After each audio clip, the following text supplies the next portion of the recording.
Hey YouTube, welcome back and thanks for watching another video of Jay's 997 Turbo Major Engine Out Repair. In case you haven't seen the previous series, he had a coolant leak which required an engine drop. So he repaired, replaced, upgraded over $6,000 worth of parts. So clutch were upgraded. He pinned the coolant fittings, replaced the plastic OEM elbow with Sharkworks metal version, and he also pinned the camshaft to prevent it from spinning that blocks the oil passages. And this video will cover the problem he had after all of the repair. He ran into an issue where he had a slight oil leak, and it looked like it might have been from the RMS seal. And he also had a leak from the power steering fitting. The fitting uses some kind of like a shark bite fitting. So anyway, this video will show what he did to upgrade the fitting and use the special tool to address the RMS seal leak. And probably a separate video will be to cover the camshaft. He decided to do the retiming, but he ran into a bunch of other issues. So if you like this type of video, please like and subscribe. Thanks for watching.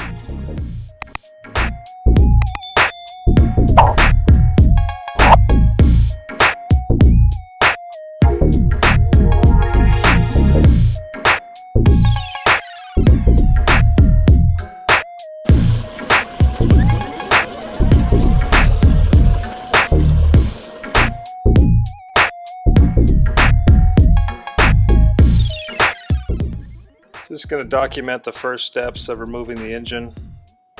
The catalytic converters, O2 sensors I should say, those have been disconnected.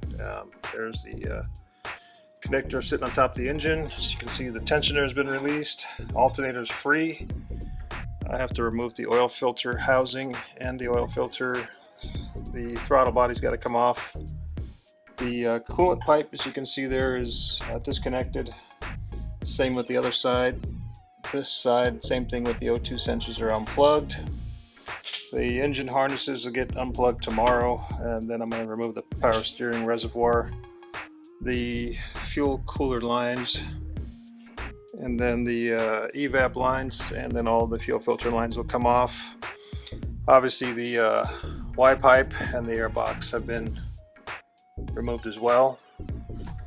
The coolant is drained. You pop the cap off of there, that'll vent it. The two drain plugs are on these elbows, those have been removed. Obviously the engine covers are off. The brace that goes across, where is it, here? That's been removed. There's a diagonal brace that connects from here to this corner. That's been removed on both sides. And I think that's about it. This coolant hose gets undone, and you drain that as well. Tomorrow I'll go ahead and drain the oil. You can see the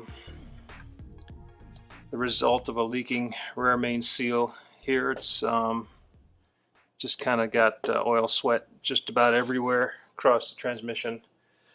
I sure hope it's that. The next thing that's got to come off is this this center brace here.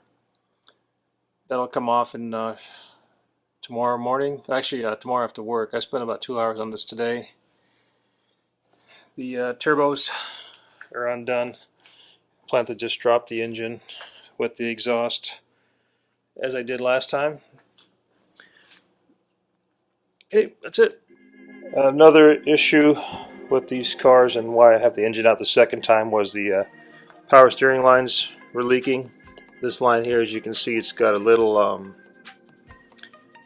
tear in the plastic coating. That one probably wasn't leaking as bad, but this is the one that goes up to the front. I'm not sure if it's power steering supply or return, but regardless, these are these shark bite style fittings that just slip in. I'll show you the retrofit that I did while I'm here at the engine. I'll give you a preview. I ended up buying a pre-made 4-foot 4AN fitting, and I'm going to remove this hard line before installing the engine. So here's the retrofit to the slave. Drilled and tapped the brass. I used a Loctite. I can't remember the number. I'll take a picture of it. I think it's 793. And then here's a retrofit to the power steering reservoir. So fingers crossed, this thing should never leak. Alright, I'm going to attempt to show how these shark bite fittings come out. Just pry them out. These are going to get drilled and tapped. Inside there's 2 O-rings.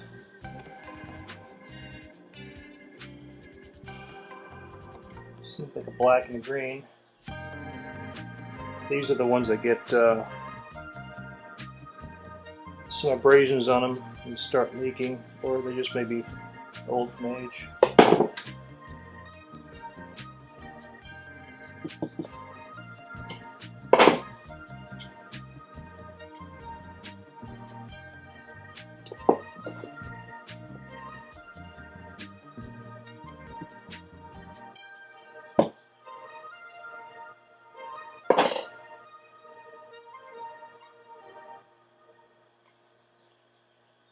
Okay, so we're going to do away with this, and we'll go get a drill and tap and see if we can get this done. Looks like at least tap the brass part of that and set the new AN fittings in. So I'm going to pause this and go grab that.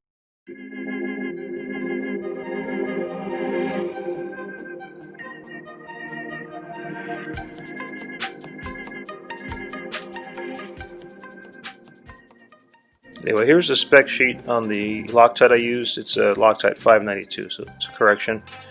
This is anaerobic, so works in the absence of air. It takes 24 hours to cure, and then its fully cure time is 72 hours. So not sure if that really matters, but that should lock the threads in. Again, the threads on the slave and on the power steering reservoir are an 1/8 inch and a 1/4 inch National Pipe Thread, or NPT. Those are tapered threads, so essentially as they start to bottom out, they should tighten up, and then the brass is soft enough so it should mold itself to the stainless steel fitting. This seems to be the fix in the forums, and really didn't want to go out and buy brand new lines. I've got another friend, Scott, who's gone through this, waited for about a month and a half for the lines to come in from Germany. Essentially you have to replace the entire line from the back of the engine to the front power steering rack, and then that short line that I mentioned to you, that where is that guy? Oh, here it is. That goes to the slave. That line is less expensive, but still they have to essentially send it to you from Germany, which takes, if in stock, about a week. They have to make it. It's like a 6-week lead time. This is the condition of the pressure plate after about 1,500 miles. Flywheel, about the same. Clutch has some strange wear. Looks like it's just wearing on the outer half.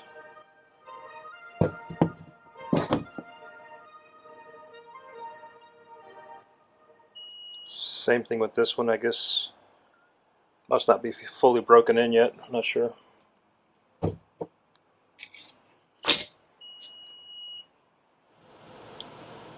I'm going to document how to remove the rear main seal. 996, 997 turbo. Basically drilled a small pilot hole in the seal.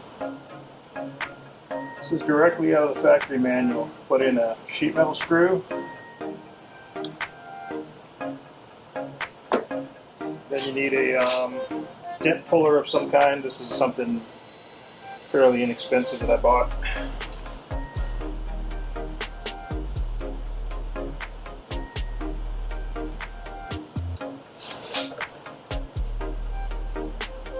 So once you got yourself coupled up, got this thing angled towards me, so when I start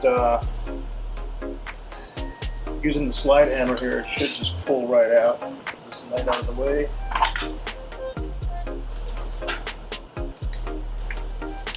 Clutch line out of the way.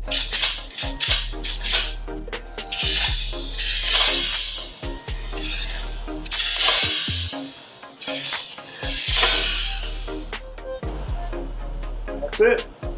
Very uneventful.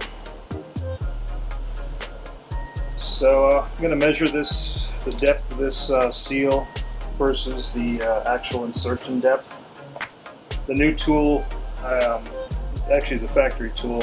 Looks like it needs to recess into the engine about looks like 3/16 of an inch. I'll follow that up on the next video.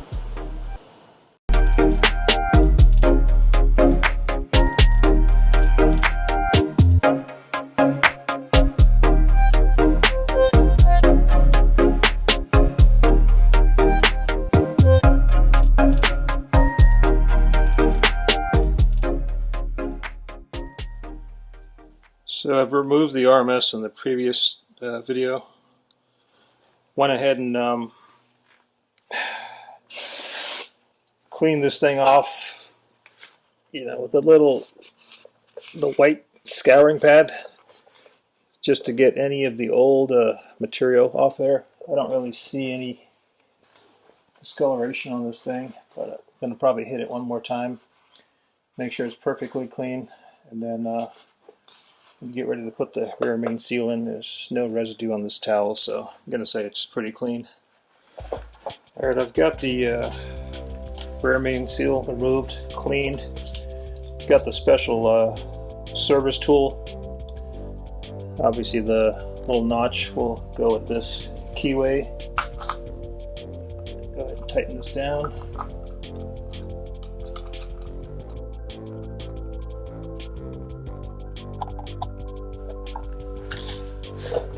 I think this needs to be super tight, so I'm just going to give it a little bit of a crank.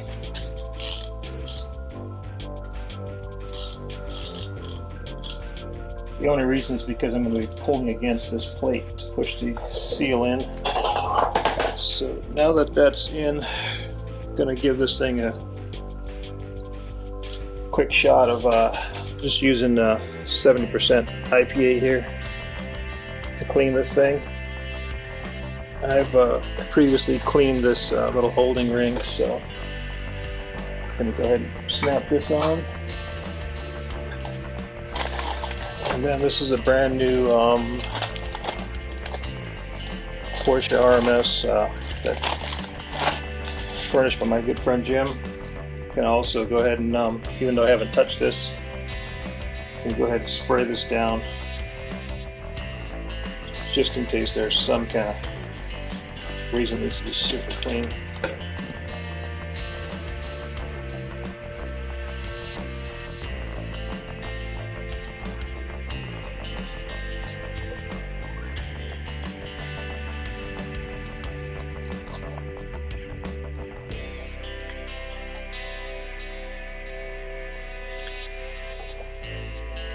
Okay, I'm going to pause this and just take a quick look and inspect it before I pull the white cap off. Alright, I got the rear main seal pressed on there by hand. Again, this thing is just magnetic. Pull that off to get it out the way. Going to get this cone stuck on there. It looks like that is about 4 millimeters. It's got to get recessed in the engine. When I measured it, I think I had 17 on the overall depth. and it was almost 13 when I measured the seal, so this thing should be bottomed out, it looks like. Okay, it's snug now. Back this off just a little bit so there's no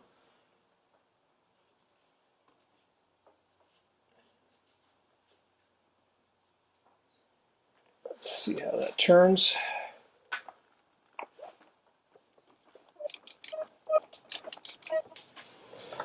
Okay, the last bit of the seal requires holding the main bolt and then as counter, and then cranking down on the bell.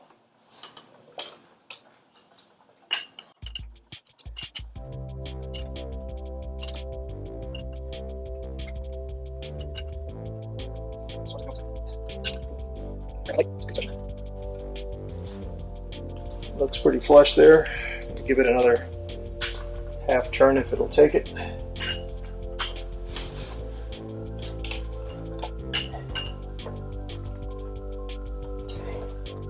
think that's it. The bell's bottomed out. Now I'm just turning this nut, so I'm going to go ahead and reverse everything out of there and inspect the seal. Alright, I'm going to go ahead and reverse the tool out now.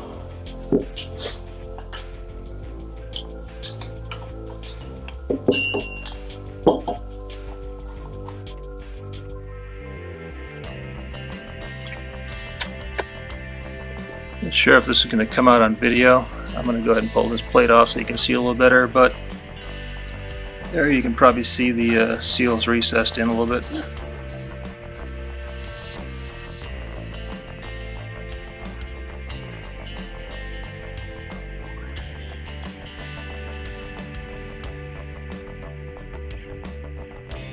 This is the clutch alignment tool you made, Matt. Fits perfectly in the spline and that bearing. Thank you so much. So in the process of putting the pressure plate, sorry, the dual mass flywheel back on, there is a notch in the flywheel that corresponds to the pin that's on the crankshaft. So once you get those kind of lined up and started, I went ahead and made a mark here to kind of guide myself, but it's a little tough to get the damn thing started because you're kind of lifting the weight off of this, trying to catch one thread at least, so at least you can take the weight off the pressure plate to give yourself some room. So the manual is kind of confusing on the torque spec for these, and the Porsche tool that they give you does not exactly fit perfectly, so you end up having to, actually on this side it'll be somewhere here, and we're actually right up against this thing, and then I'll zip tie it, or maybe I'll put it down at the bottom here, down here, and then zip tie it to keep the flywheel from rotating. And you want to bring this in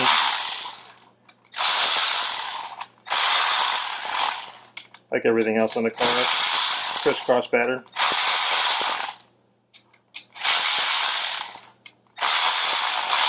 So I won't go directly with 63.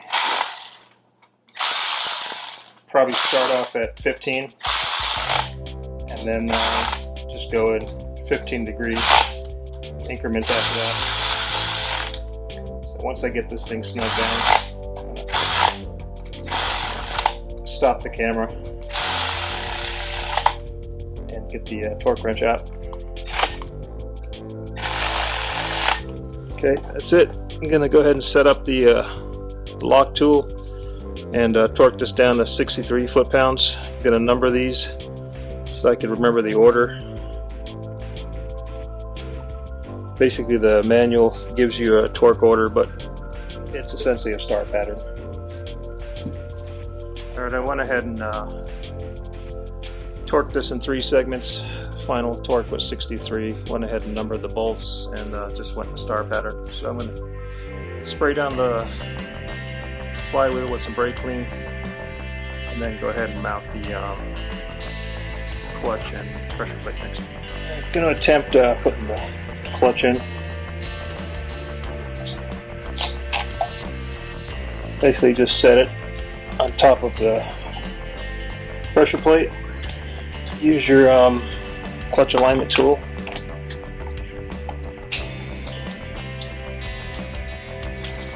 And then you can see these things are grouped in threes. So just do your best to line that up. Got a set of brand new pressure plate bolts here. So this thing should go in.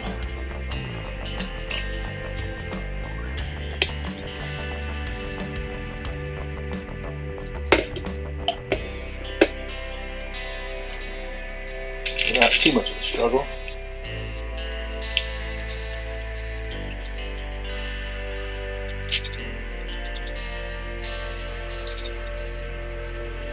Alright, so that's essentially it. I'm going to go ahead and pause the camera, put the other 9 bolts in, number them, and these are, believe it or not, just 17 foot-pounds. So I'm going to also go ahead and incrementally tighten these, probably go start off at 10 and then go straight to 15 or 16, and go around and check it one more time at 17.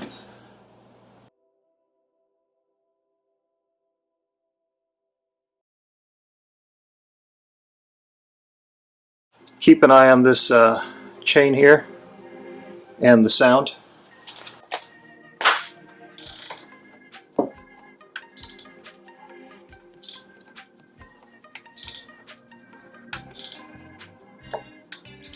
See it's starting to come off there.